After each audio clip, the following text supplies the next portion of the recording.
Welcome back to the first show of the fifth anniversary of the Hockey Nation channel on this great evening of the Tuesday night, September 3rd, 2024. Welcome to be with a part of this opening night. We're going to talk about everything what's coming for the new programming of the show of the upcoming season 2024-2025 for the Hockey Nation, Ab Nation, who's going to be the co-host, and I can go all the way to talking about that. Of course, we're going to talk about the Montreal Canadiens tonight, and then we're going to talk about the NHL news, a big contract with Laine injuries with St. Louis Blues, and then the PTO at Toronto, PTO in Calgary. And you have a lot of things going on. This is the hockey is back and the house. That's all happening on this great evening. We'll be back tonight. We are back tomorrow night, and then we are back Thursday night also. So it'll be the programmation of the show all week for this week. Maybe come back again. If not Sunday night, we'll be back for sure next week for the weekly report of the Montreal Canadiens. So thanks to be a part of the show. A lot of people knock the door. Don't forget, please, to click on the likes. This one we're looking for. If you don't mind to do that, that'd be great. A lot of people knock the door. People like RJ Calabro, Abination, Claude Richard, RJ Calabro, Randy, he is back in the house tonight. Nicolas de Gobibonno, welcome back, Nicolas. Hopefully an amazing, great weekend with your family. Array, back in the house, Mr. Array. And then we have Luciano, like I said, Luki is back in the house. Another new name, Luciano, I don't know what to do anymore. Larry Lavallée, welcome back in the house. Ronnie, with his beautiful wife is in the house tonight, whatever she likes in our tap. Julien Wiseman Vézina back in the house. The George Vézina and Hockey Nation. Marco Labbé knocked the door tonight. Welcome back, Marco. Charles is in the house. And then we have Fawn, of course, is back with us. Bob Smith knocked the door. We'll hear about Bobby Smith today. Great conversation. Henry, not Harry, but Henry is in the house tonight also. Thanks so much. PLW knocked the door. And he said that tonight, he's going with Vladimir Guerrero with 2 hits. Wow. Toronto is at the bottom of the division, it looked like. Adrian Morin knocked the door also. Alexis Millette. Salut mon gars, mon Alexis. Tu viens de quel endroit? Il y a beaucoup de millettes un peu partout à travers du Québec. Alexis, welcome in the house. Luc Fortin is in the house, of course. Welcome back, everybody. Thanks to be a part of the show tonight. And I'm not alone because we have the greatness, the legend, the men of Toronto area. And the caveman, maybe not, maybe upset. We don't know yet. But one thing we know, he is back again for a back-to-back show. Ladies and gentlemen, welcome back. Mr. Enoch Tapp is in the house tonight. Hello, Coach. Hello, Hockey Nation. Coach, it's great to start off. I guess this would be our year 3.5 for us, almost 4 full years that we've been together. And you with me together. You're absolutely right about that. We have a couple of shows in the past, like the warm-up show, and we did a lot of fun shows. Alexis Millette is from Vaudreuil Valleyfield area. Luc Lafortune, the Lounge Gardien, is in the house tonight. Welcome back, Luc. Also, we have a Luc, and we have Luke. So we have a lot of Luke tonight, Mr. That depends how you want to call it. So, Lucky, Luke, and Luke. So, as we got Philip and knocked the door tonight. Philip, welcome back again. Yes, this is the 5th anniversary for the channel tonight. We did not do a lot of great presentation, Mr. Tap. I don't want to make this big, but I'll just give you a little bit more what's coming for the next couple of months with the channel. So let's celebrate this one very quickly, Mr. Tap.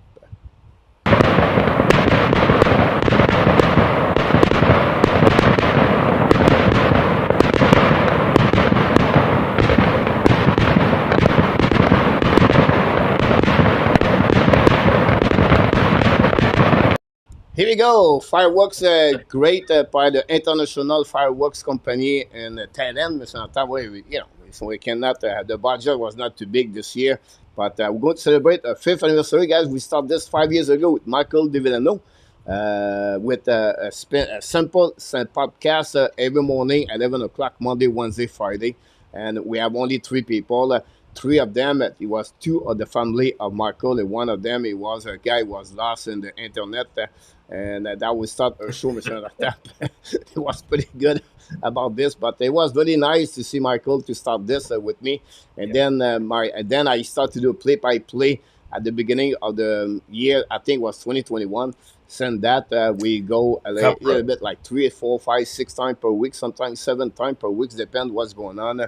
And we create this with 0 subscriber all the way to over 8,000 right now. It's not about the number, it's about the quality people we see already in the chat. Mr. Tap is the only way the channel can stay alive is because of people in the chat. So we want to thank all the people, of course. Then the moderator Absolutely. have been with us so many times, like Luciano, Run with Kings. And then, of course, Mr. Narta was another moderator. Jose Duarte was the moderator with Danny at the beginning. So all of those kind of moderators. As you can have part of the family. And for the upcoming season, Mr. Narta, we're going to go very quickly for the people.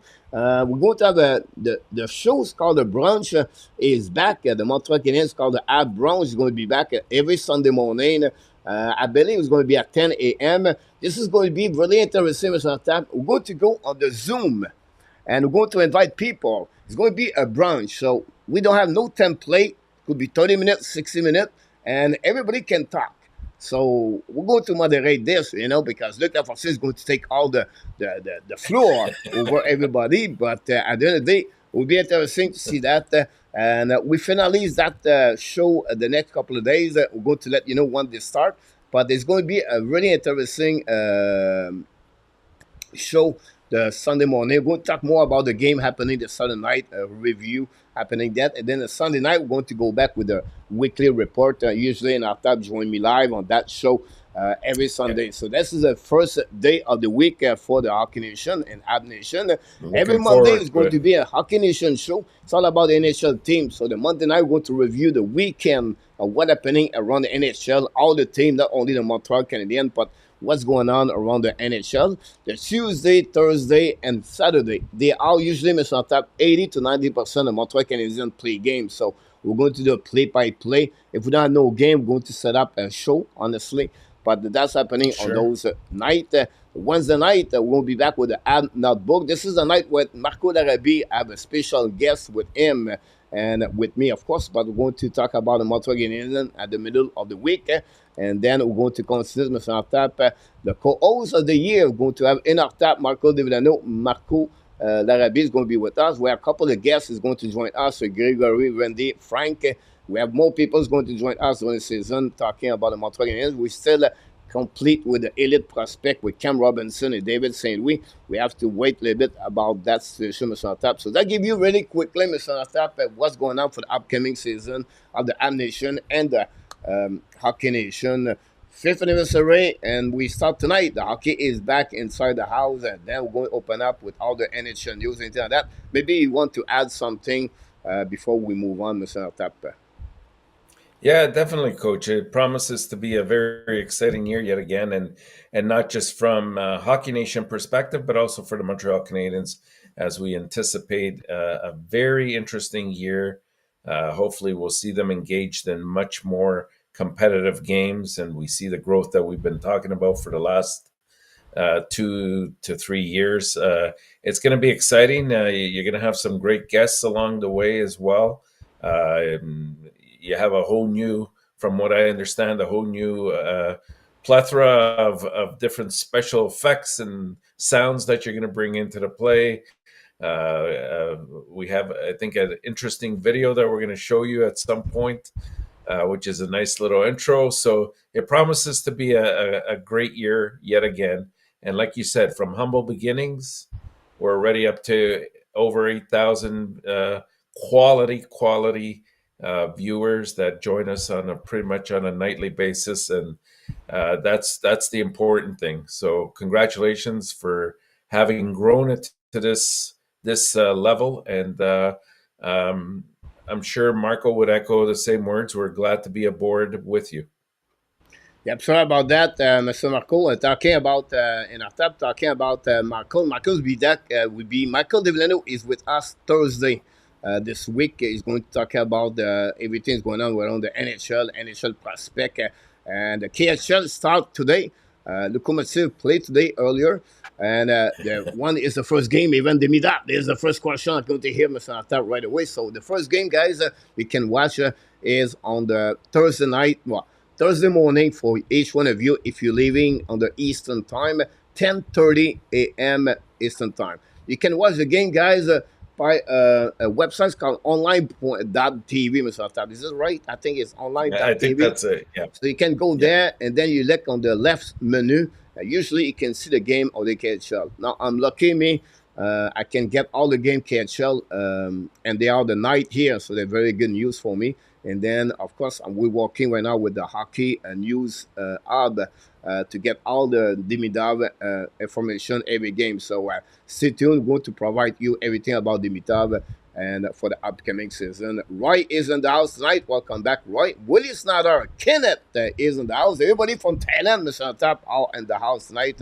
Welcome, everybody. Don't forget, please, to click on the like. If you don't mind, that'd be great.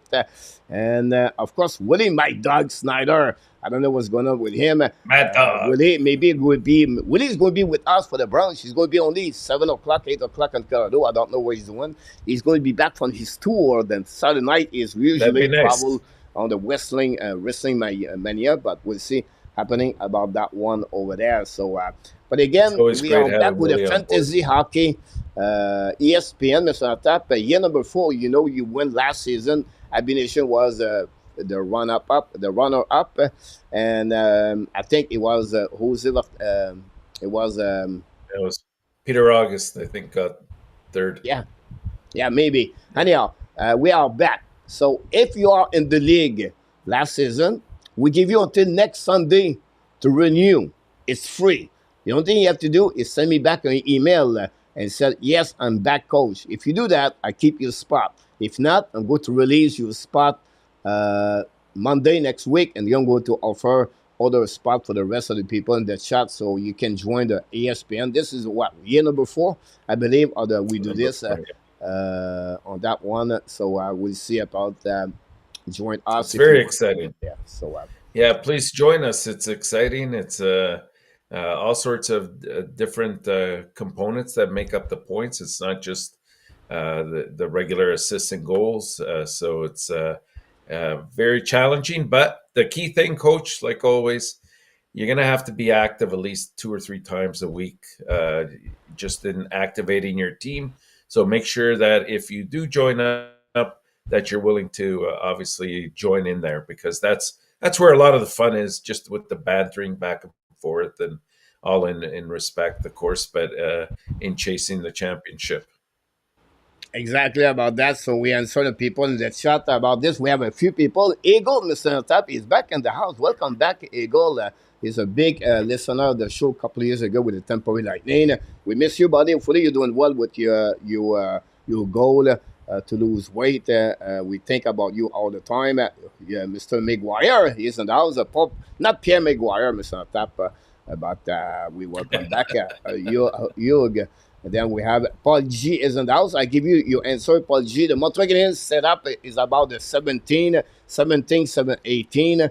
September will be the main camp. Prior to that, you have the rookie camp, the prospect camp. Start about the 10, 11. The players are back on the ice anyway. And then we have also Dame Lalonde. Dame Lalonde is in the house tonight. Welcome back. Welcome. Adam Berger, Mr. Tap, he was a moderator a couple of years ago.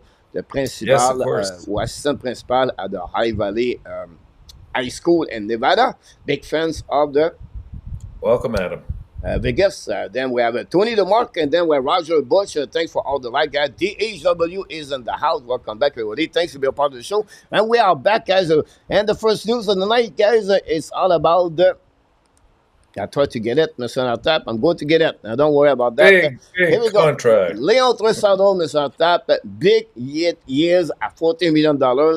Give us a little bit what you think about that big contract happening today. And then going to give you a bit more update about that, what happened for the Oilers for the upcoming season and the next couple of years about the 30 cap. Well, I think for the most part, it was something that we expected, Coach. I think when we discussed the possibility of how much, we were looking at anywhere between 13 to 14 million.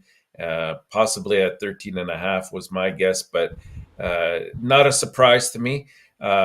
If you look at Draisaitl, he's been among the most productive and reliable players in NHL history. If you look at the fact that I believe he's about 28 now, or going on to 29. Right now, he ranks ninth all time in points. He only trails guys like Gretzky, Yager, McDavid, Crosby, Howe, Mario Lemieux, McKinnon, and Yzerman in points. And the thing that's most productive to see from his perspective is that he's missed just 9 games in his last 8 seasons. So there's that durability element, and he's a guy that consistently gets you 100 points minimum on a yearly basis. Even the 1 year that he didn't, it was because it was a shortened season, but he was on pace for approximately 120, 125 points that year as well. So great signing for Edmonton. You knew that at some point they were going to make sure that the two big guns were going to get signed. Next will be, of course, McDavid the year after. And I would anticipate somewhere in the neighborhood of about $15 million is where they'll head in that direction. Yeah, this is a big news in NHL, right? The others consider to provide a better opportunity for the team to win for the upcoming season. They made the final. The goal is to win the Stanley Cup under Draisaitl and McDavid. They have a lot of things we can talk about the contract of Leon Draisaitl. I don't want to give you guys all the information about the stat. You know exactly what Leon Draisaitl. But from the website, it's called AFP Analytics. They project contract, Mr. Tab. They was projecting him approximately at $13.1 million. So they are about $1 million below what it was expect or was supposed to be the value of the contract of Leon Draisaitl. But at the end of the day, Mr. Tab, Draisaitl, he have over 1.05 point per game average. Have a contract of $8.5 million for many years. Was really underpay if you want to go that direction, right? And that contract also is a front contract. So what is a front contract? But it gets all the money at the beginning. So this is another things that will be very interesting. What happening for a long term for him is going to be now start his contract only during the season 2025-2026. Now that year we expect $92.5 million on the salary cap on the NHL. So the ratio by percentage will be approximately at 14-15. This is the second biggest contract in the history of the NHL. It become, of course, the highest contract in NHL for the upcoming season, for the next season in NHL. Now, for me, what make that contract, Mr. Tap, don't worry, Connor McDavid, guys, don't go nowhere. They talked about it. It don't go nowhere. This is a package deal between McDavid, Draisaitl, and Jackson. First of all, guys, Jackson is the president of the hockey for the operation of the Edmonton Oilers, and he was the agent at Connor McDavid. Draisaitl will not sign a contract, Mr. Tab, but 8 years without knowing McDavid doesn't want to return in with Oilers. Exactly. This is no doubt. So guaranteed. It's guaranteed that contract now is given to McDavid to get that kind of money, approximately $15 million. I will not be surprised, like you mentioned to you, the time will tell us. But again, this is going to be the two players about that. Now, if you look about the salary cap for the Edmonton Oilers for the next couple of years, Mr. Tap, this year they still have 22 or 23, 22 players on the 23 with less than $1 million. And they still have the upcoming year after that, 2025, 2026. They are not a bad situation. They still have $10 million to carry on approximately 16 players. The problem behind that, Mr. Tap, you have one RFA, and his name is Evan Bouchard. Yeah. And Evan Bouchard, if you look about that, his contract is approximately between $9 to $10.5 million. So you're going to have him, Nurse, McDavid, and Draisaitl for approximately, Mr. Tap, $48 million for all four together. So it's going to be very interesting what is going to happen with others. They're going to find a way. They are not a bad situation. The money, the salary cap is increasing. They're going to find a way, Mr. Tap, Well, to get that situation for everybody to figure out what would be the best for them. But the windows to win the Santa for the Oilers is the next 2 years. This is what they're targeting. This is what they want to do. This year, guys, they have Skinner, Adverson. They're missing one piece of the puzzle. And the only piece they're missing, Mr. Tap, is the right defenseman behind Evan yeah, Bouchard. This is where they need to figure out to get that defenseman. So what I look about Mr. Tap, everything around the NHL who is UFA as a right defenseman, and David Savard, Jan Ruta. They are the only two. Yeah, Jeff Petrie, but I'm talking about more better defensemen to join as a second pairing. I can add three more, but they are not there yet. So the others are going to targeting is a UFA for next season. This is the defenseman they have only. If not, they have to make a harmonic is another one if I can recall it. They will have to find well, a trade at some point, but the money is not there. Well, now they're going to bet maybe Evander Kane. Will be interesting how long he's going to be out. They're going to carry on maybe a $5 million open up. But the others, guys, this is a team right now on the mission to try to win the Stanley Cup. They got now Draisaitl for the next 8 years, McDavid for the next 2 years, and they're going to get a new contract for Evan Bouchard. But again, this is what is the big news in NHL today. The signature Evan of the Leon yeah, Draisaitl. So you want to finish yeah. that, Mr. Top, before we move on?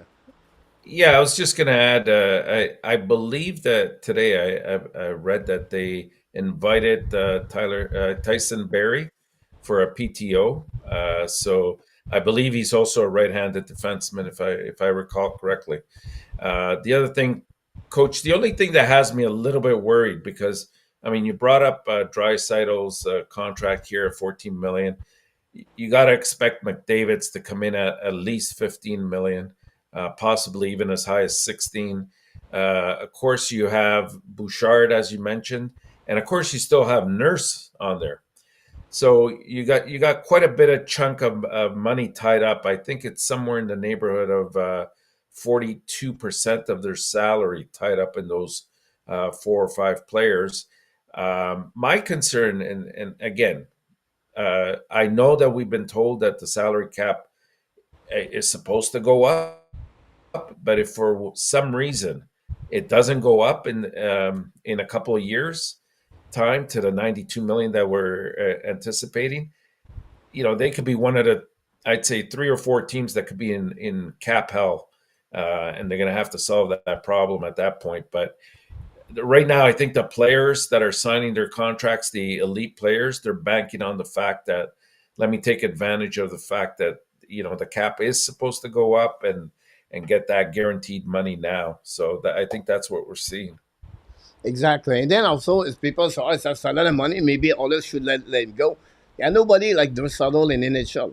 Like, No, yeah, no. nobody. So they cannot spend him to trade him to get the same quality players. It's not like when you have a player like him, you have to find a way to keep him, and that's happening with McDavid. They have the two best uh, players in NHL in the last 3 years or 4 years with the most point. McDavid is number one, and number two is Draisaitl. So at the end of the day, they cannot let him go. So it's going to be a very interesting. I think They they are really great, well managed by the Jackson, and then of course now the director, the GM is Stan Bowman. So it's going to be really interesting to follow the Edmonton Oilers, and maybe one of the top best team in NHL for upcoming season. you We'll know see. They go to as as you said, Coach, they're loaded.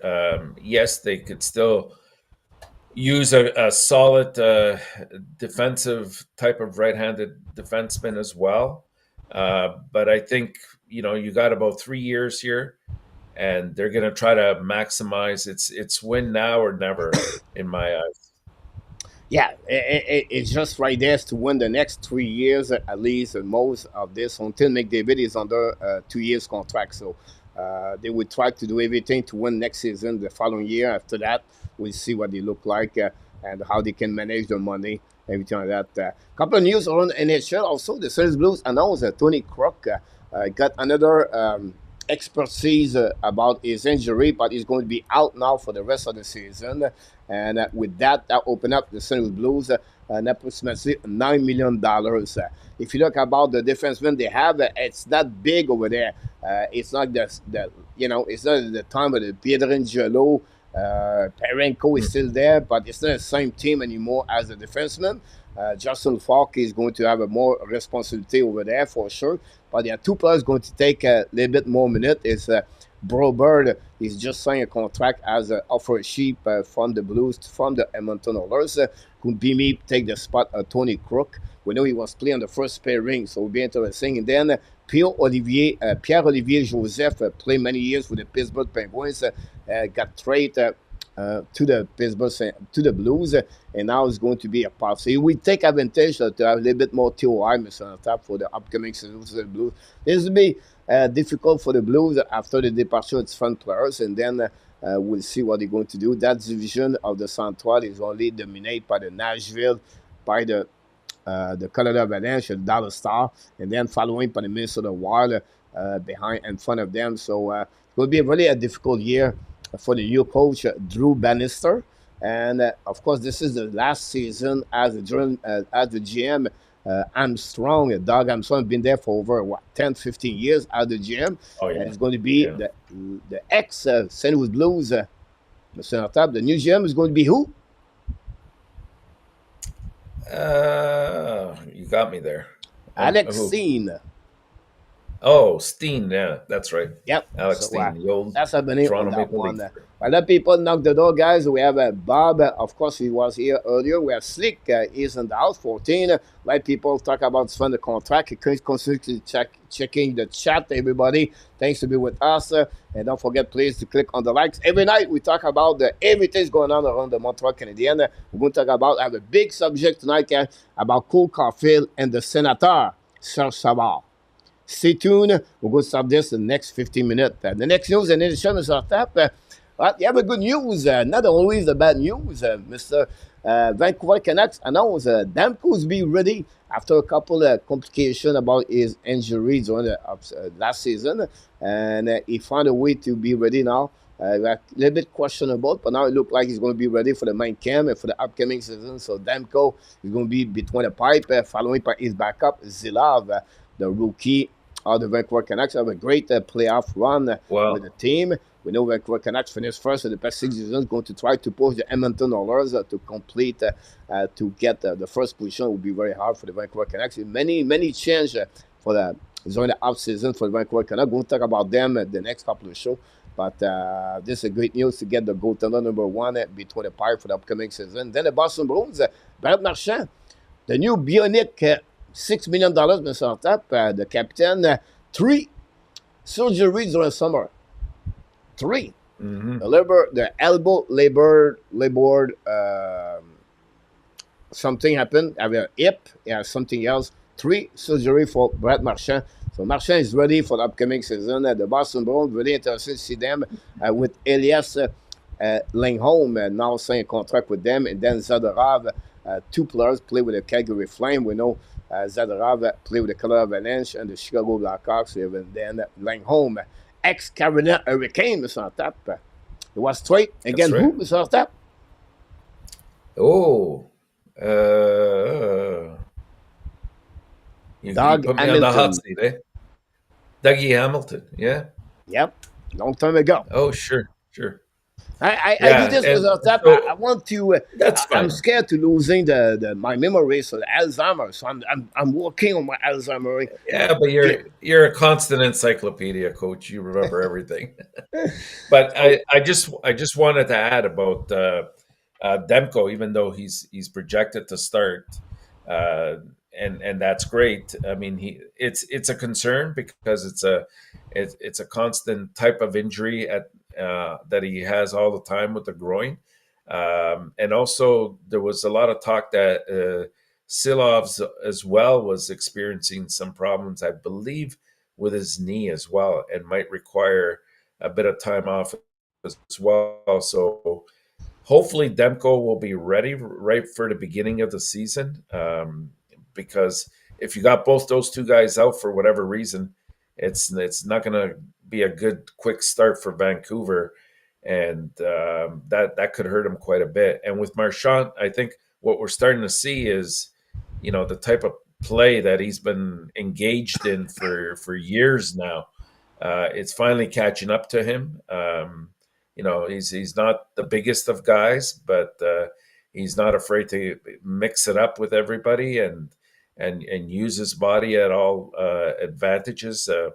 But it's starting to take a toll now on him, and hopefully he's okay. But we'll see how he progresses from here forward.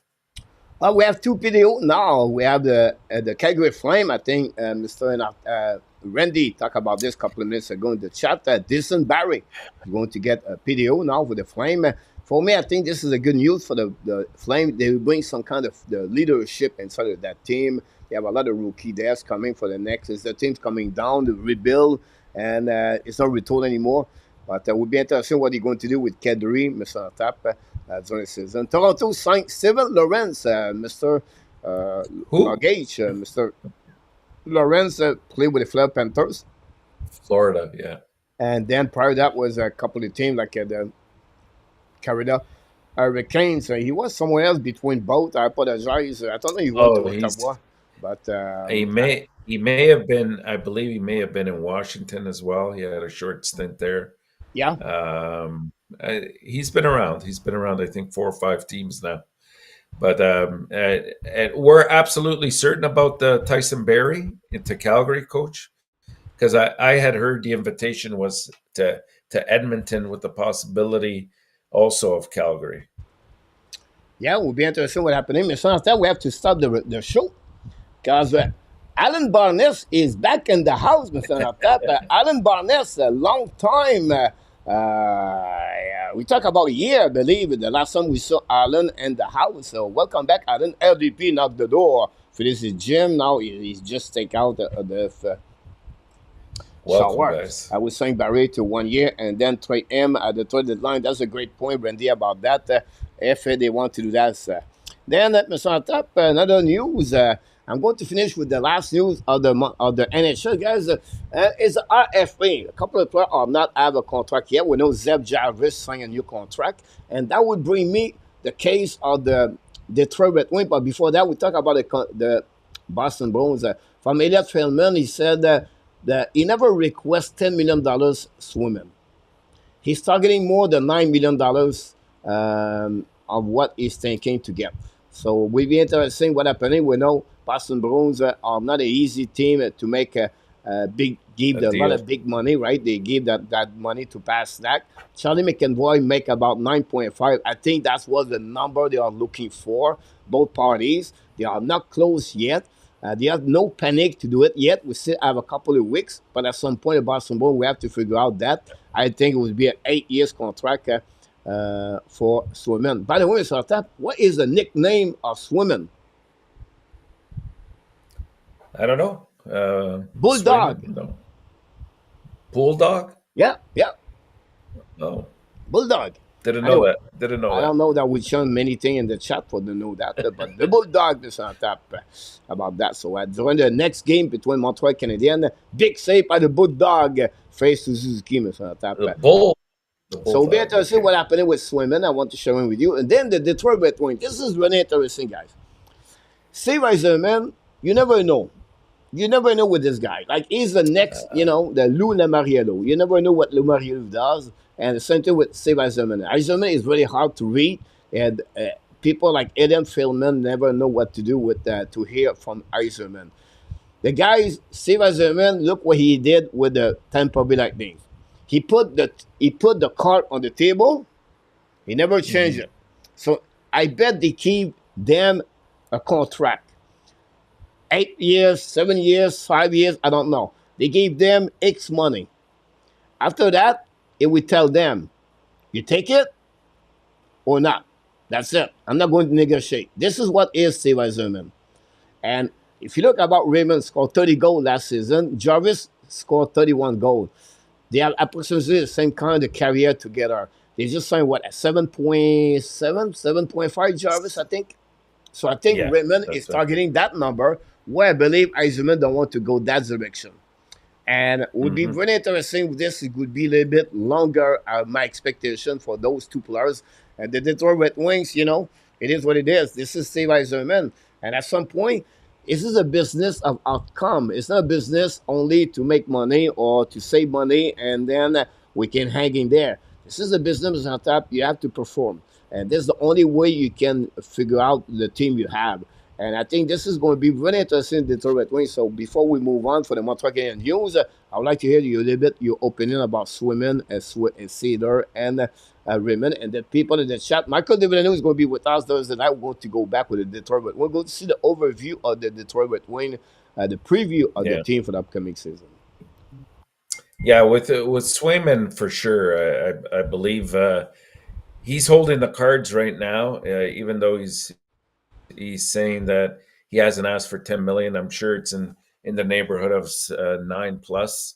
Boston doesn't have much of a choice. When they dealt their backup to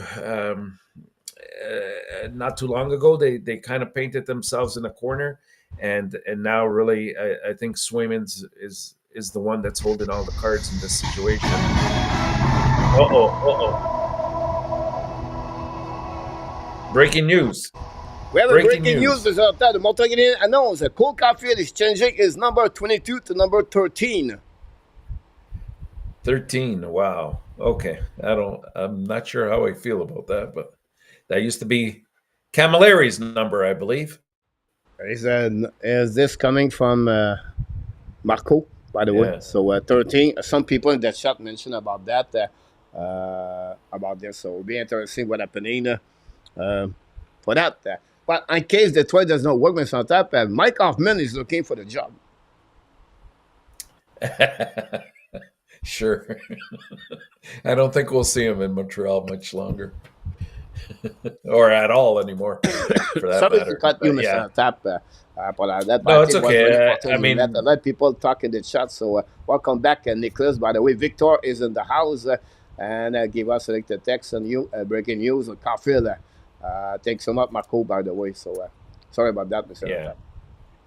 Yeah, from what I had read earlier too, it was in honor of the Goudreau, but it's nice thing that he did that. With Sider and Raymond, I mean, you got two excellent players here.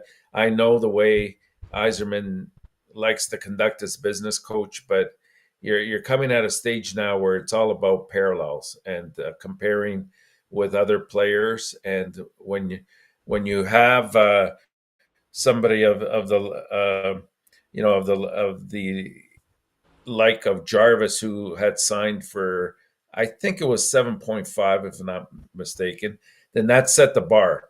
And I don't know if somebody like Raymond will take much less than that.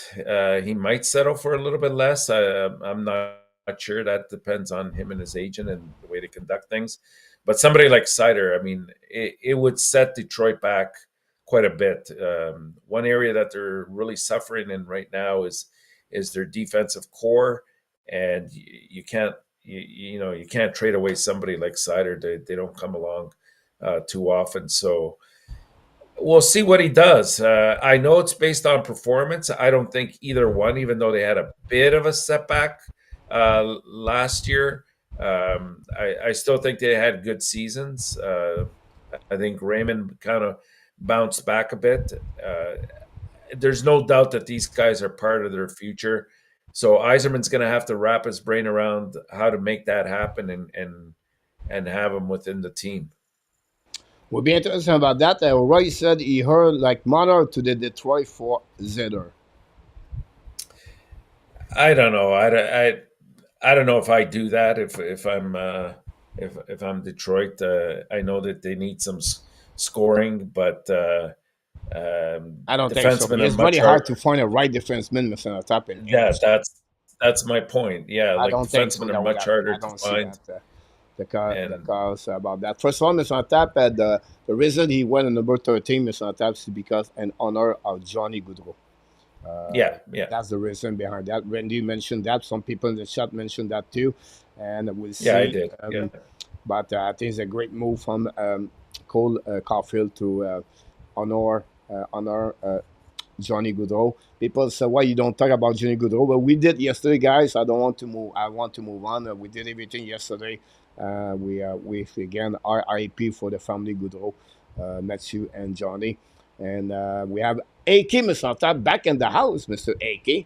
Hopefully, you're doing well. Would like to hear from you, Mr. AK. What do you think about the signature of Draisaitl? Big fan of the Oilers, and then we'll see Mr. Gary Cornoyer is in the house tonight. Welcome back, Gary. Thanks for all the like we Welcome, got Gary. so far. Close to home in Toronto for mommy home cooking. We'll see happening about that. Mr. Tap, the boys are back on the ice. You see, The yesterday, boys are back.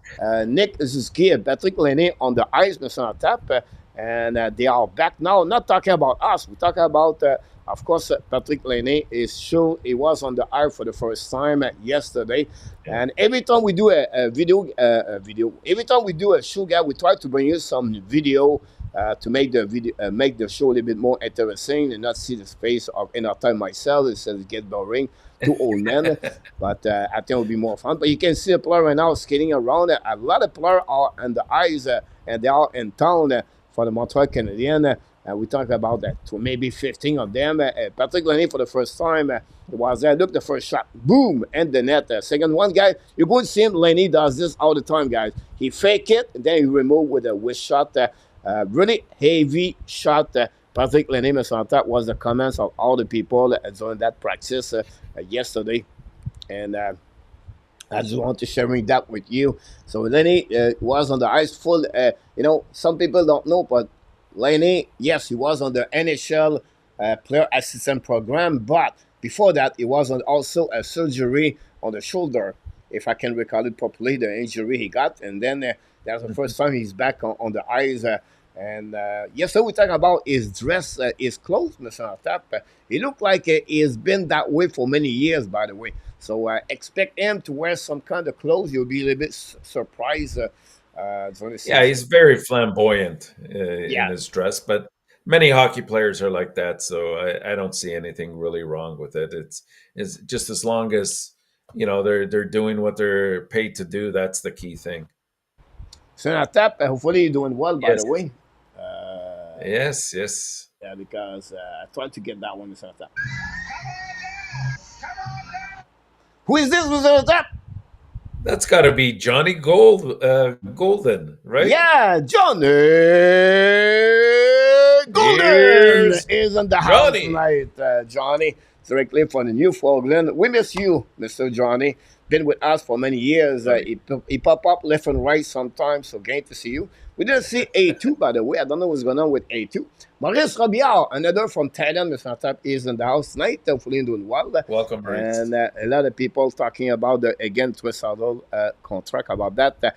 Another news for the Montreal Canadiens guys. This one surprised maybe some of them. The Montreal Canadiens prospect Volonkin is stay in the MHL for the upcoming season. Some of you was thinking he was going to jump in from MHL to VHL. Is it a downgrade or is it negative or is it not good? I don't think so. They have not many team and the junior like the VHL, by the way. So it's a little bit hard as a goaltender to go all the way.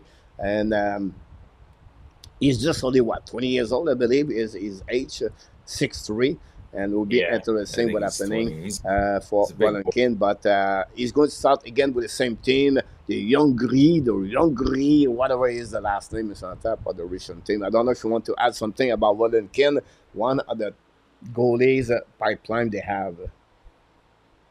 Yeah, it's not a huge setback in any way, shape, or form.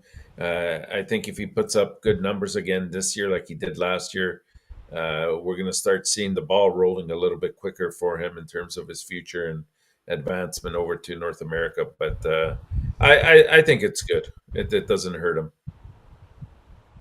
Yeah, absolutely about that. Would be interesting what he's going to do for upcoming season. I'm going to give you guys everything with what's going on about all the prospects from Montreal Canadiens play and KHL. We have 7 players: Kostengo, Zobalev, 2 others.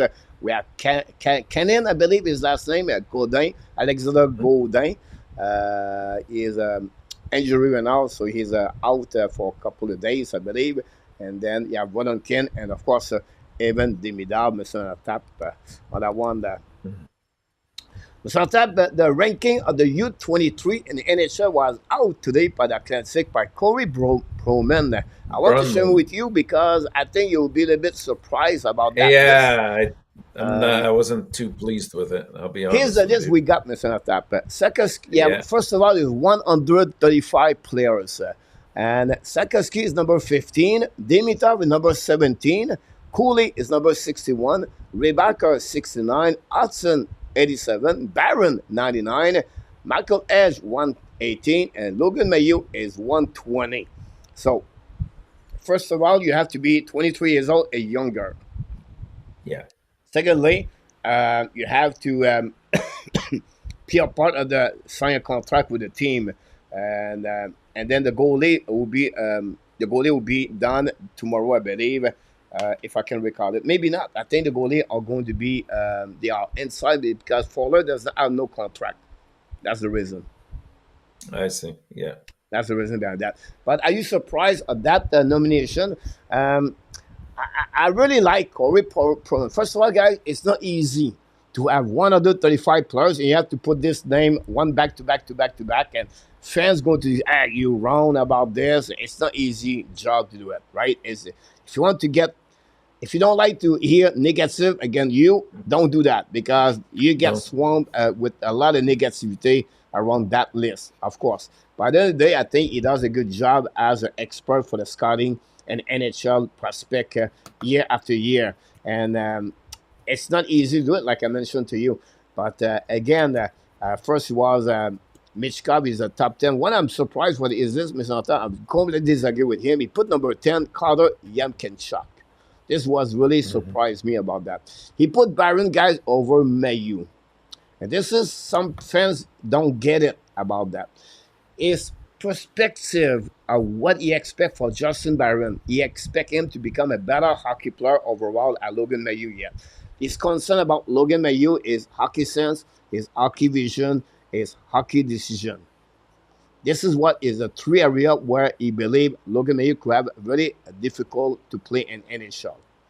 But again, he's not like a perfect 100% guy. He's going to he make a couple of goals and then the player become a very solid NHL.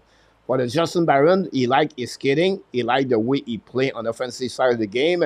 He have another game where he believe the game is changing in NHL. It's all about the speed. It's about transition, the rush. And he said if he can improve a little bit more his physicality of the game and he can a little bit more his shut down 1 versus 1, that will help in the Justin Barron to be a solid defenseman in NHL. Not exactly with the Montreal Canadiens, but in NHL. That's the reason it's 99. But this is the 8th player for the Montreal Canadiens on that list. Again, if you want to add something about that. Well, of course, anytime you create a list, there's always going to be some kind of controversy in terms of where people rank, especially. I mean, you could say, give me a list of the top 50 players all time overall, and you'll get arguments and conversations going and flying because of what they deem as the criteria to put the players in those particular positions. So I think that's number one, is to look at what the criteria he had in mind was when he did this. I think you kind of covered a couple of those things, Coach. Where I have a bit of a difficulty with it is not too long ago, if you recalled. I think you showed it on our last show. Uh, you showed the NHL list of prospects, and Montreal had ranked second, just behind Anaheim's prospect and just slightly above San Jose's. And if you're going to rank a team, and I know they're two different sources, but if you're going to rank a team's prospects at number two in the NHL, and then you look at where these players have slotted into at 15, 17, 61, and so on, it's they don't seem to coincide. So I was a bit leery of some of the ones that were on the list just above Slavkovsky as well and Demidov. But again, you got to look at the criteria and see, what did he go with, and I think I have a little bit more faith in these guys that they should rank a little bit higher than some of them are at. Some of them I can see, but I would say the top four, probably even Hudson, I would throw in that category. Shouldn't be as low as 87, but You're so right about that. Like I said, not easy to make that list considered player, and you no. have a lot of prospect in NHL. If you think Montreal is the only team have a prospect, guys, you can go around and you can figure out, Mr. Tap, a lot of great prospect in NHL. And we're going to see, interesting to see what, Céline Brunet, Bedard, Mitch Cobb are going to do for upcoming season. Edge is ranking that Lee Baron ahead of Mario. It's very hard, Mark, to a player never make the NHL yet to put him on that list and try to figure out that. So I'm not going to make to be too much worry about that list overall, Mr. Top. That would be my perspective to see that list of Corey Perlman. But it's interesting to see what he looked like, what he's thinking about the prospect in NHL. On that one, Mr. Top, we're going to move on with a couple of news. We have a couple of great news for that tonight. Serge Savard, the senator, Mr. Top, was interviewed on the PPM today by Tony Mariano, the new show. It's called The Forum. And he talked about Cole Caufield, talked about the Marc Bergevin, and like a fiasco where he did not very happy about the performance of Marc Bergevin. But if I can recall it, maybe the people in the chat, is it not Serge Savard recommend Marc Bergevin to the Montreal Canadiens? Yeah, absolutely did. Yes, So, yes, and I'm a bit surprised that he put it out there like that because, like you said, number one, it was on his recommendation, and number two, if you really look at, I get it. Like you could look at Bergeron and say, he made some bad deals contract wise. I think this is a GM that really wore his heart on his sleeve, and when he looked at guys like Gallagher, he tried to reward them for work that had been done in the past, and not realizing that somebody of his physical stature was going to be slowing down and slowing down quickly, and that's the situation we have him in. But if you look at some of the trades that he made, they were very good. The biggest problem is, he wasn't a collaborator like the current administration is right now. He didn't surround himself with other expertise. He felt like he had the answers to all the questions, and we saw that over time he didn't have it. Like his biggest concern was to try to get that big centerman, elite centerman, and over 9 years he never did get him, and that proved to be part of his downfall in the end. It's unfortunate because, like I said, I thought his intentions were good, but he just didn't. His approach to trying to do things was not advisable, in my opinion. great point about Marc Bergevin. Thanks for everybody to be a part of the show. He talked about different things. Serge Savard talk about Laine, talk about Cole Caufield, talk about the team, talk about the coaches. He really believe on the Montreal Canadiens, and he really like the management. He feel like he's more professional. Everything like that. We have some concern. One of them is Cole Caufield. Cole Caufield, when he start, he have 23 goals, 26 goals, and 28 goals. And he's a little bit worried about his size. And more important, in May and June, where the game is a little bit difficult on the playoff, where it's physical. And the reason why is really worrying, because now, compare like a couple years ago, on the ice, there are no room anymore. And he feel like when he came in the NHL, he was a little bit more and do it. He was more involved and with the puck, he was getting more. And maybe the injury make him a little bit to be back off a little bit. The chance of this game for Martin is a little bit concerned the way he want him to become a 200 feet game. By the end of the day, Sasha is a bit worried about the size, and maybe he will never reach the 40 goal. So my question for the people in the chat, and the people with you, Mr. Tap, is about what your expectation at Cole Caufield. Signing almost 8 years, 8 million years contract, but to feel like Cole Caufield reach your expectation year after year. Is it a 30 goal, a 25 goal, a 35 goal, a 40 goal? And do you think he's going to have some difficulties? If you look about, he said such about, look about the Florida Panthers. They was the best team with size, with forechecking, with physicality. And he said this is the way to win now in the NHL. If you have two small players, there's no way to work in the playoff. But again, I bring this to everybody. What are your expectations, Cole Caufield? Is it a guy can score 30 goals on the consistency? Or is it a guy cannot reach that level? Because again, he said there's no room anymore on the ice. It's five people in the corner, Mr. Tap. It's not like it was before. The system is really deep on the way where you have no room. So that's my question to you, everybody in the chat. Look, I gotta believe that Caulfield will be successful. I mean, he already is in my eyes. I like his play a lot. Yes, does the size inhibit him a little bit? Of course it does. But the NHL is also moving in a different direction as well. It's about speed. It's about having that great release and being able to score and at whatever level Caulfield's played at, coach, he's always been successful. I think what we saw last year was also, um, a confirmation that he was trying to also follow some direction that Martin St. Louis put him on, and that's to become a more complete player and not to worry just solely about goal scoring. Like once you know how to score goals, you don't lose that talent. So I think he's Martin St. Louis was not concerned about that so much right at that moment. He wanted to make him a more complete player, a more responsible player, and I think he achieved that. If you look at not necessarily the goals, but you look at the point production over the last 3 years, you see that the increase has been there, and you see a much more responsible player as well. Now, while I agree that going into the playoffs, you have to be a more solid, robust type of a player, without a doubt. I think if you can insulate him well on a line where you have that kind of physical line mate that helps protect, I don't think it'll be a problem. I can see him. I can see him being consistently, a 35 to 40 goal scorer. I don't see anything wrong with that. If that's all he gets to is 40 goals, it's still quite good.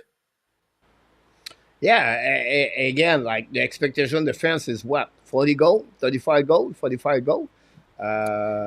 It was bring with really a lot of vibe or hype when he come up with a lot of goal. He did at the playoff run or the Montreal Canadiens. I think he scored 4 goals at the beginning. Yeah. And then he had 23, 26, 28.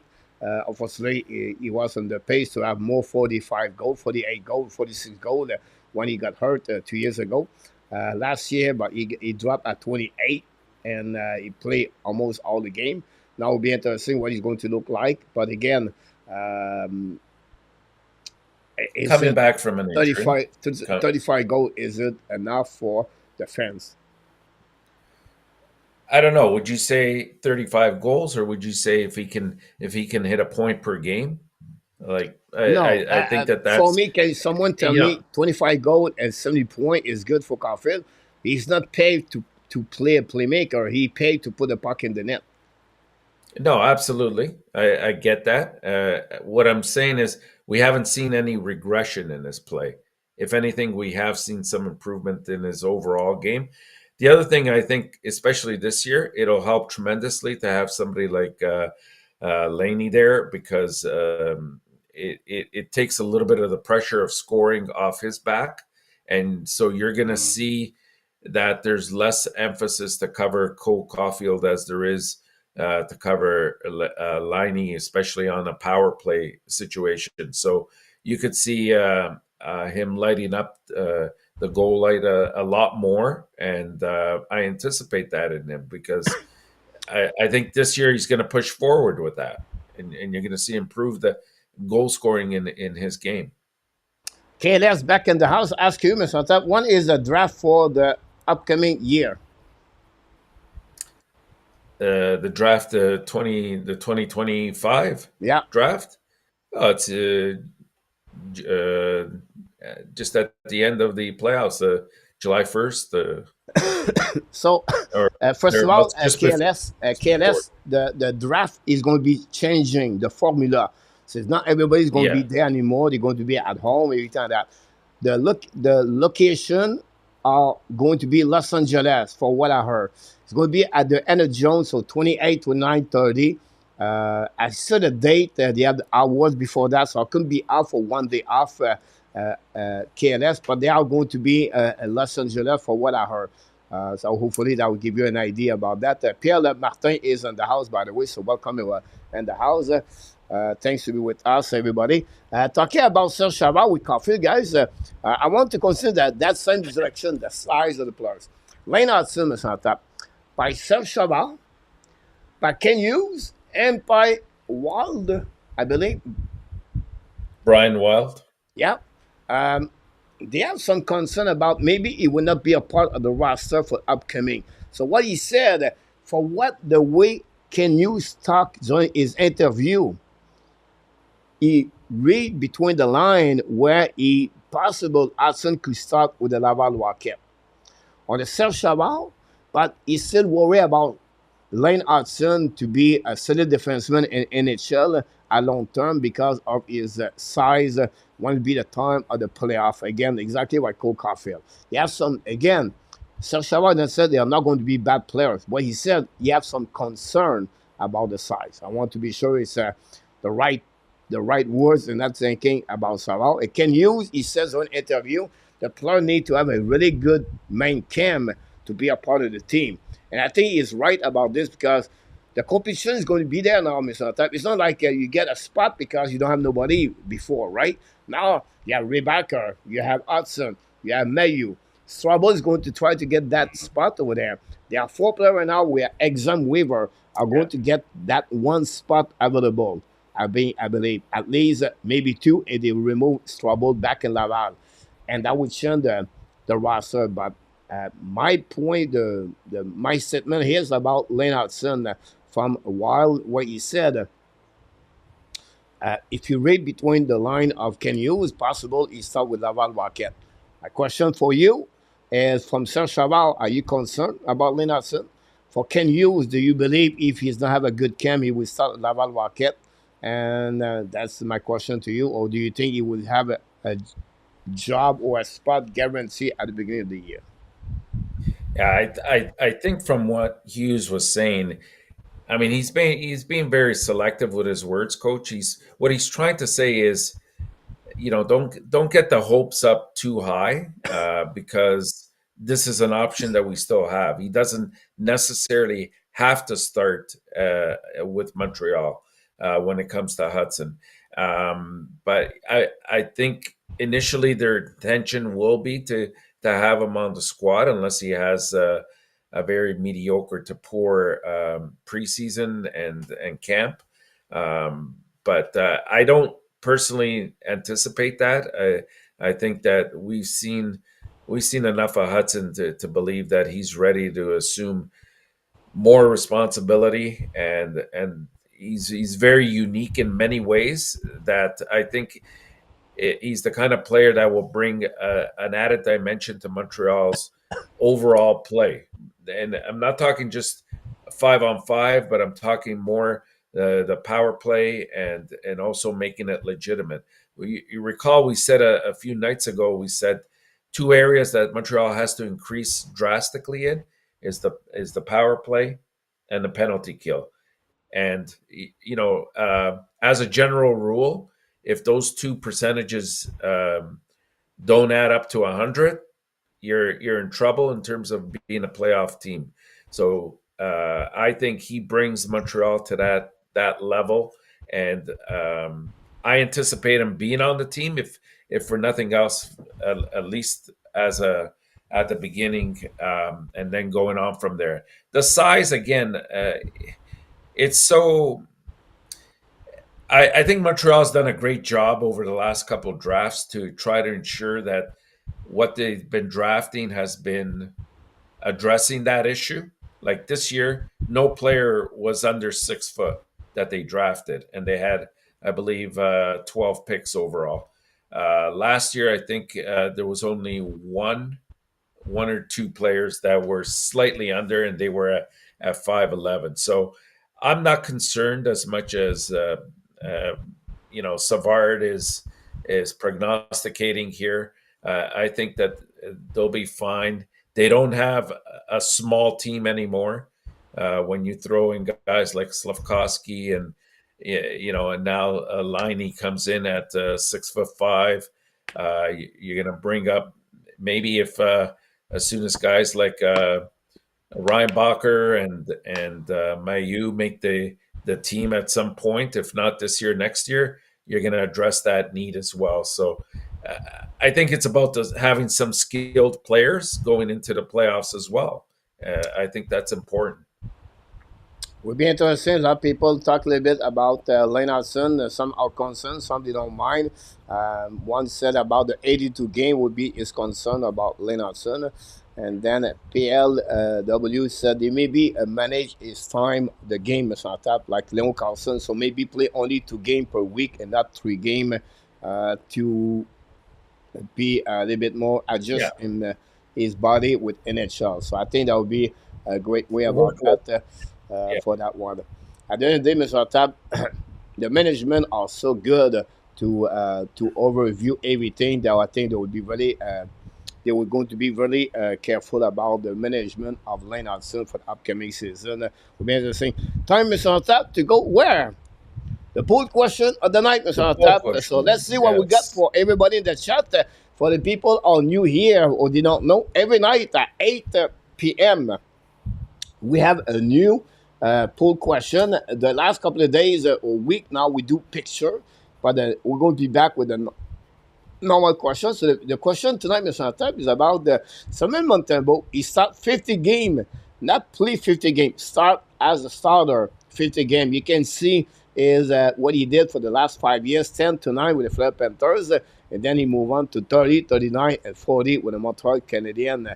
So what is your expectation, under or over for Samuel Montembeault? Thanks for all the likes we got so far. Let's go with over. Yeah. Yeah, I think it'll be slightly over, maybe around 54 or 55 games that he's going to put together. Um, I think this is what they primed him for over the last couple of years, and you can see that there's been an increase in the starts that he's had. To go from 40 to 55, I mean, it's a big step, but I think it's something that he's capable of, provided that he's going to get the kind of play in front of him as well to help out. He never reached a total of 50. Do you think he can get there? I think so. I think so. No, I know he never reached it, but I think he's capable of it. I mean, he's not a small guy. His endurance is good. We saw even in the year that he did play 39 games, he also played over the summer, representing Canada after in the IHL as well, and he put in a great performance. He played at least another 7-8 games there that I remember. He's capable of it as long as he stays healthy, which I anticipate. He should be fine. We'll be really interested what happening with Samuel Montembeault for upcoming season. A lot of people talk inside. Would be interesting. We're going to talk about Montembeault and Primo Mezata for the next couple of weeks for the upcoming season. For definitely, well, that's their Achilles here, right? About that. So, it will be the poll question tonight, guys. You can do this, like you said. We do this. So we did all the players so far. We continue to go all the way to the last player on the rest on this. Montembeault is 6'3" and 26. Pierre Martin is the house, as you can about. And then we have Deuce B back in the house tonight. Welcome back, Deuce. Thanks to be with us tonight. Don't forget, everybody, to click on the likes. Mr. Tap, I make a video today. Yes. First of all, The Hockey is Back was the title of the game of the show tonight, Mr. Tap. But I did the five most intriguing player for the upcoming season for the Montreal Canadiens. This is a question for everybody. Again, I could send changing. I almost put a number six with someone else, but I didn't do it. And they are for me for different reasons. They are there. First of all, Patrick Laine. I'm intrigued to see what he's going to look like with the Montreal Canadiens, what kind of season he's going to do. Back for we know he did not score a lot of goals for the last 4 years, and I can go, exactly what with him. Josh Anderson, how he's going to bounce back or not. That will be very interesting what he's going to do. Caufield, can he reach the 30, 35 goal? And I explain inside my video the reason I'm a little bit intrigued by Caufield for the upcoming season. And then I have Juraj Slavkovsky, Mr. Tap. Can he consist now for what he learned from last year for 10 points to 50 points? What's next? Can he become that dominant player? He wants to get there. He wants to reach the next level. I'm really intrigued to see the impact of Slavkovsky inside the Montreal Canadiens for upcoming season. And finally, my last one is Kirby Doc, like an injury at the last 2 seasons. If he can play many games for the Montreal Canadiens, what he look like, how he can secure the center line for the Montreal Canadiens. So they are my five intriguing players. I can go with many other players for any reason, right? But I think for me, they are my not concern. It's just intriguing what he's going to look like for the Montreal Canadiens. Samuel Montembeault could be another one if you want to go that there. Or Kaden Cooley, how he's going to develop now as a first pairing defenseman at full time on the right side, on the left side. So maybe you can give you maybe some. You don't have to give me five, maybe one or two or three. Where are you the most intriguing player for the upcoming season for the Montreal Canadiens? I'm not overly worried about Slavkovsky, coach, because But he it's no has such worry a about yeah intriguing. intrigue It's intrigue. about what it will What look can he like for the achieve? upcoming season. Yeah, Yeah, what he can achieve, right? yeah. And from that point of view, I would agree. I think that he brings to the game such a great mindset, and he's always got an open mind to want to improve his game. That some players exhibit, but other players not only exhibit but make happen. And he strikes me as that kind of a player. So I agree with you. Just how many more points can he put up? Last year he finished off with 50. Is getting 65 to 70 this year a possibility? I think it is. But the playing on the first line for the entire season will definitely help him in that situation. The other intriguing player for me has to be Kirby Doc. Again, we have to really see what we have in terms of an asset here. Is it somebody that can stay healthy for duration of an entire season? And I'm not worried about him contributing offensively if he stays healthy, because I think he's very capable of it. And again, he's somebody that has that motivation in him, especially the way he was sort of left off with in Chicago, coming to Montreal. I think he saw it as a totally great opportunity for him to sort of prove not only to himself but to everybody else why he was drafted as high as he was.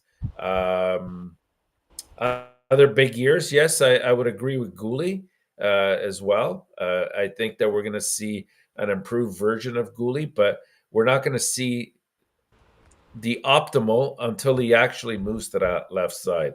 I think that's where he's got a better sense of the game and where the puck is when he's playing on the left side. He's doing a very good job on the right side as well, but you can tell sometimes he's caught a little bit flat-footed when he's there, because it's not easy to make that conversion from time to time. So and I would put both goalies in this situation in terms of intriguing. Are one or two of these goalies part of our future? And they're going to have to. They've been given the opportunity. They've been given the reins. There's no Jake Allen in the mix now. There's no protecting Primo by playing him only on the road. These guys are going to have to both step up, and If they do, then one of them or both of them can be part of the future, at least until Fowler is ready, and then we'll see how that fits into everything. But I'd like to see one of the two really push forward and prove that they're going to be, for the time being, they're going to be our number one. But worst case scenario, when Fowler comes in, and if he lives up to expectation, then they're going to be a solid number two backup. Great point, great comments about that. 5-3 game player. We have a few people knock the door at the last minute, Mr. Tap. Shilton is back in the house tonight. Welcome back, Shilton. Welcome, And Shelton. then we have Roger Collette knock the door. And for the people who don't know, tomorrow night, guys, we have two special guests. We have one special guest, Franks from the Montreal Hockey Now, is with us tomorrow night with Marco Larabie for the hockey, for the ad notebook. Then Thursday night, Michael DeVillano is going to be with me.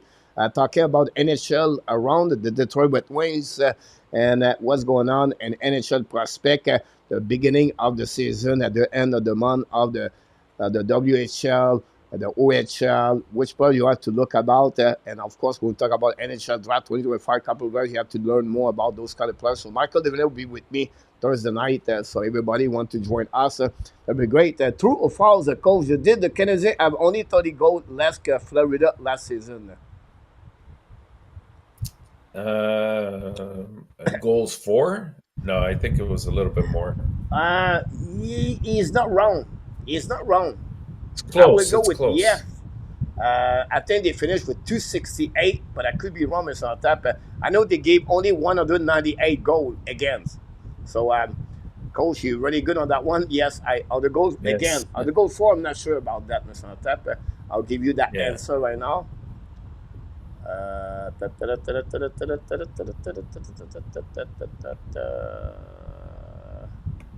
No, I Yeah, it was should be. wrong. They're Yeah, off. 265, Mr. Tap.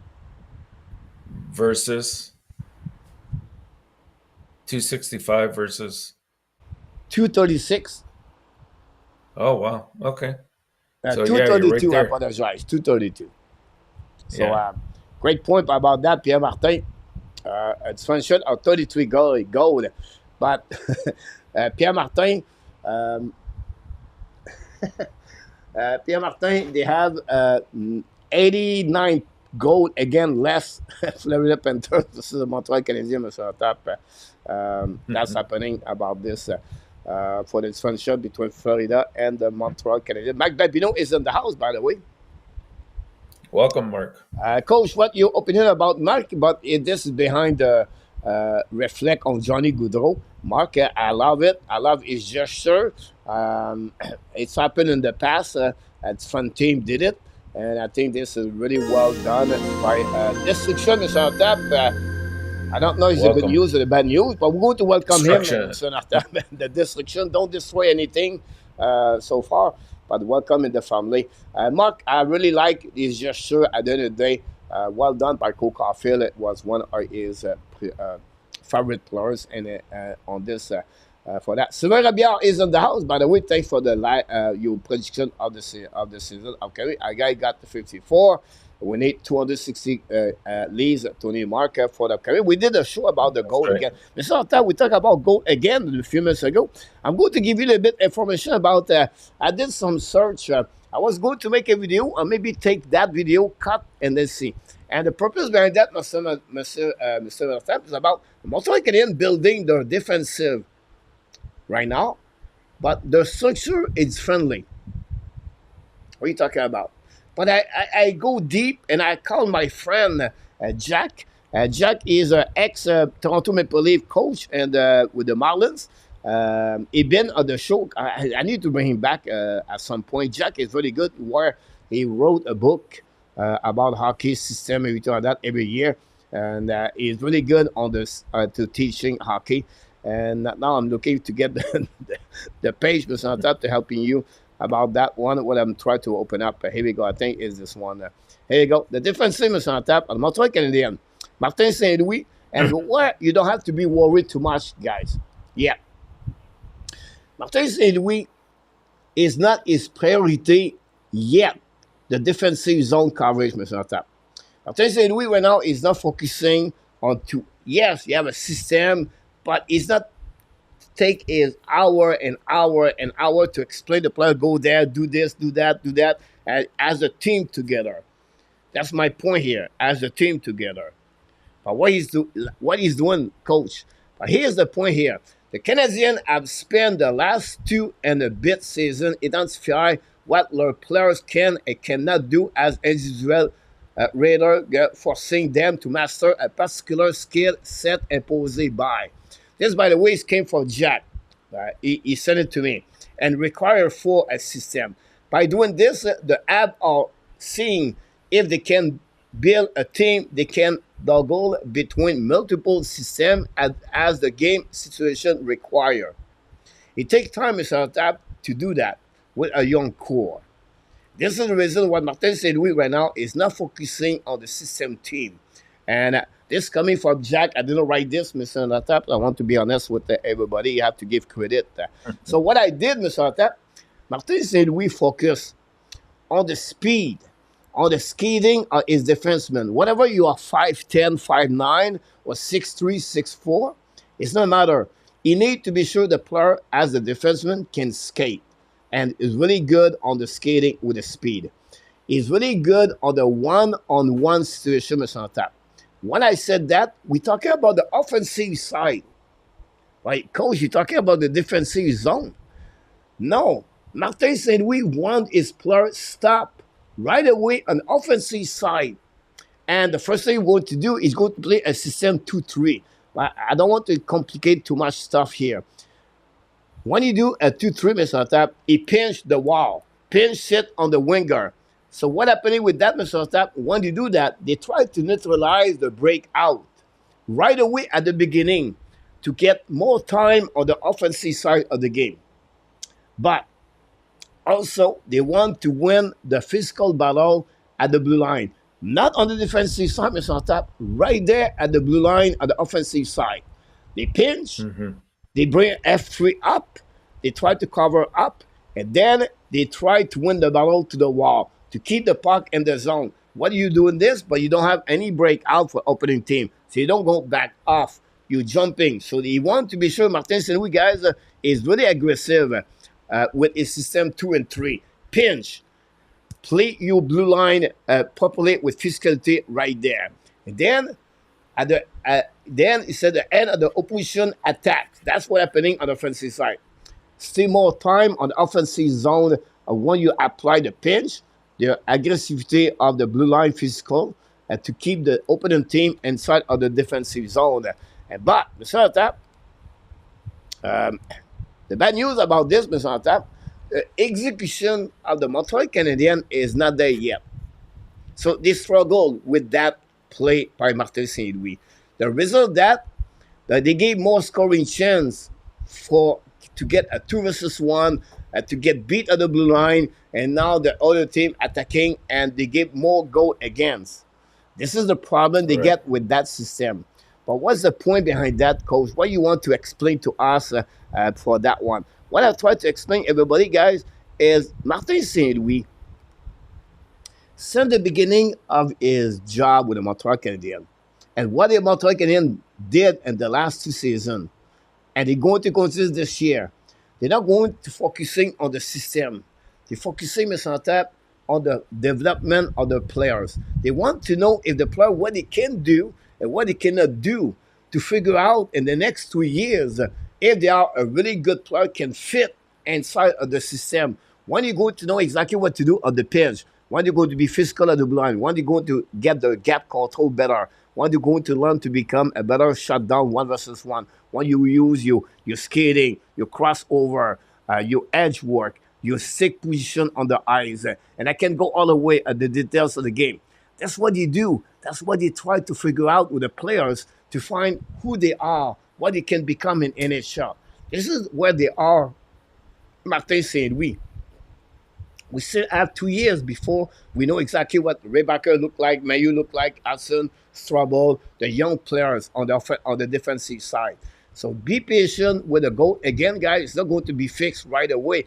That's the reason we give a lot of high danger chance. That's the reason we give a lot of shot on the net. because really Martin St. Louis is still battle the development versus the system. That's why you see the man-to-man. Why do you play man-to-man? Because this is the easy way to play in NHL on defensive side at compare a box plus one or a swamp in the corner. Yeah, they apply that. Yes, they try. But before the player become a multi task on the defense system require during the game and to know exactly what to do and to be good at every system they want to apply, it takes time. That's what Martin Sou is right now with his development about his player. So I just want to share this with each one of you tonight to give you a little bit more understanding why the reason they gave a little bit more goal again and where they at the development of the individual players versus the development of the system or the development of the team. They are not there yet. And it's going to be a process again for 2 more years, Mr. Tap, before they get there. The power play is the same point, same way, Mr. Tap. Yes, they practice the power play, but they don't practice a lot power play. They focus more on the development of the players at the practice example. They show video about the player, how he can do better on the 1 versus 1, on the shutdown, on the win the battle. And I can go all the way like that, the angling, and it's really a lot of things to talk about. But I just want to share with you, I don't know what you think about my statement about the Montreal Canadiens. No, it makes a lot of sense, and we knew right from the beginning. I mean, Martin St. Louis made it abundantly clear that he was not going to be playing a system necessarily, especially at the beginning, because as you aptly mentioned, he's trying to see what he's got with the players that he's got, and his number one emphasis is players that can skate and skate hard, and defensively, he wants a certain brand of defenseman there. Now, I agree with you 100% in that he's going to eventually bring in these different systems, and the players that he selects to have on the team will have to be players that have a very high hockey IQ, that are able to make the switches on the go, right? And that's part of the game that even St. Louis is learning himself is, who am I playing tonight? What situation am I in right now? Are we trailing? Are we ahead? What system do you want to go in? And the players have to be able to adapt to that immediately so that you're not giving up any advantage to the other team. So I think it's a good plan that he has in motion. What slows it down are two things. Number one, you still have some players on the team that are not going to be a part of that future, and it makes it difficult, to tidy up a system or a group of systems that fit the team when those aren't necessarily all of the players you're going to have in the future, and also the development of some of the players, and that's why they're focusing on development right now. But I think he's got the right idea here going forward. Well, it would be interesting. Sunday, Mr. Tab going to be back together. And if you have not many news about Montreal Canadiens, I'm going to do an exercise with everybody in the chat. And the exercise Sunday night is going to be which player are going to be part of the Montreal Canadiens at during the season 2027-2028. It will be really interesting because at some point you cannot keep everybody. Like you cannot have a 23 roster of only player draft. So it will be interesting how we can see. Do you think Beck will be a part of the equation? Do you think Kapanen will be a part of the equation? Michael Edge will be a part of the equation. Demidal, can Caufield get traded or not? Mayu and Rebecca and Hudson, or you're going to give me what is your best roster you can imagine at the 2027-2028 for the Montreal Canadiens? Who's going to be your goaltender? Do you think Primo will be there? Do you think Montembeault will be there? Do you expect Tobas to be there? Do you think Fuller?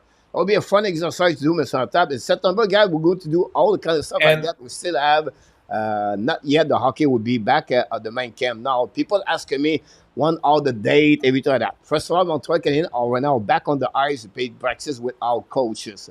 You have a rule in NHL. You can have any coaches part of any freedom practice. They can skating along. The Montreal Canadiens play the 14 and the 15 of the showcase against Toronto Prospect.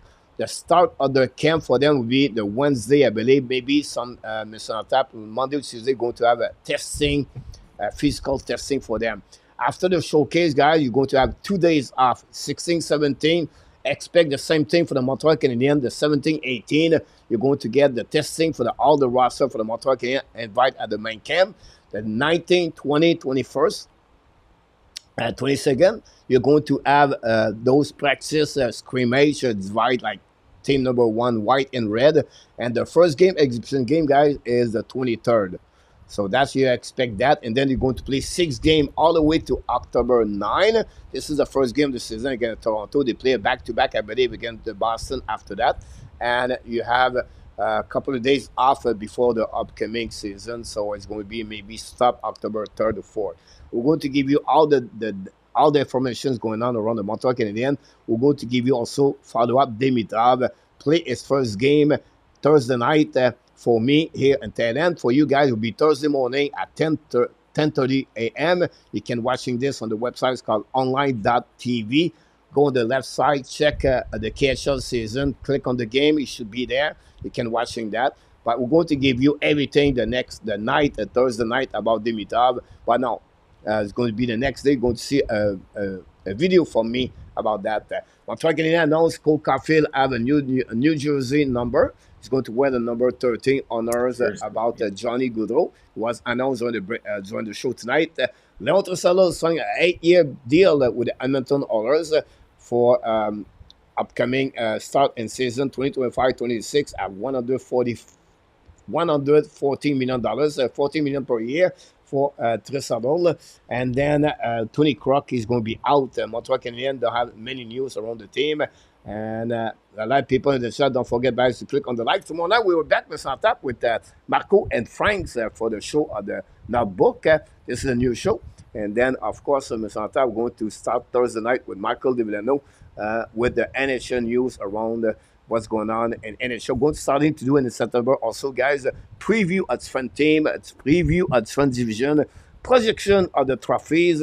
The bold projection is going to be, we have a lot of great fun night going to be all together. And the beauty about this, Mr. Tap, is because, not because of you and me, because the people in the chat make this very special. Respect the app between each one of them, and they have a great time together. A lot of people are active in the chat, sharing their opinion,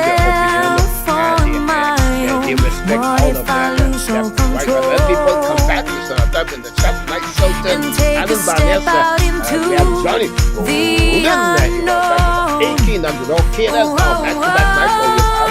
They're up there with us. So we have many people who can mention about that. But then I thought Luciano was in the house tonight. So we'll back to the going on now? Is this another breakdown? You and me, should I let go? I do really want to know what's going on now. Is this another breakdown? You and me, should I say so? We're just putting on a show. And the reason behind that is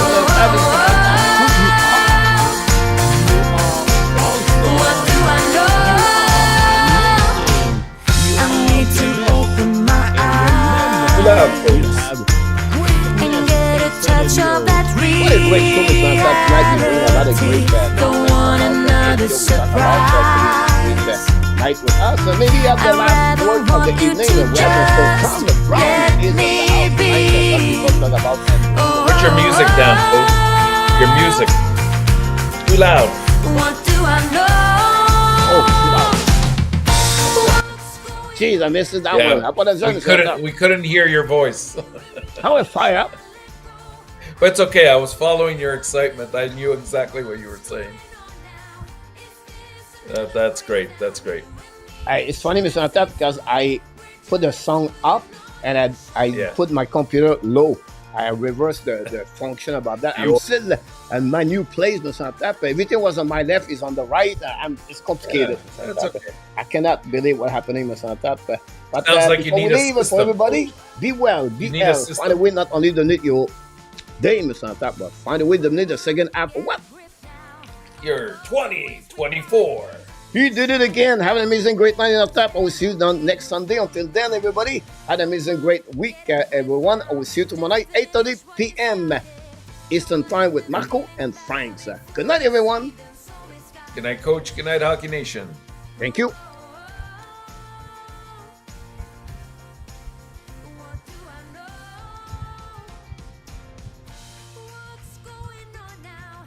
Is this another breakdown? You and me, should I let go? I do really want to know what's going on now. Is this another breakdown? You and me, should I say so? We're just putting on a show. What's going on now? Is this another breakdown? You and me, should I let go? I do really want to know. Merci, Pierre. Good night. From Arizona, Bob Smith, Dan Hashem with Colette. Don't forget, guys, to click on the likes. Oh. Booyah!